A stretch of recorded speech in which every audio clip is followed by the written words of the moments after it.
মানুষ বড়ই স্বার্থপর রে, বড়ই স্বার্থপর।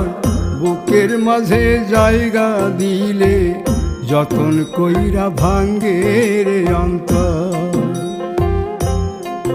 মানুষ বড়ই স্বার্থপর রে, বড়ই স্বার্থপর। বুকের মাঝে জায়গা দিলে যতন কইরা ভাঙ্গে রে অন্তর। অচিনা এক জংলা পাখি যতন কইরা বুকে রাখছি, বুকের পাজর ভাঙ্গা সে যে সাজায় অন্যের ঘর রে, সাজায় অন্যের ঘর। মানুষ বড়ই স্বার্থপর রে, বড়ই স্বার্থপর।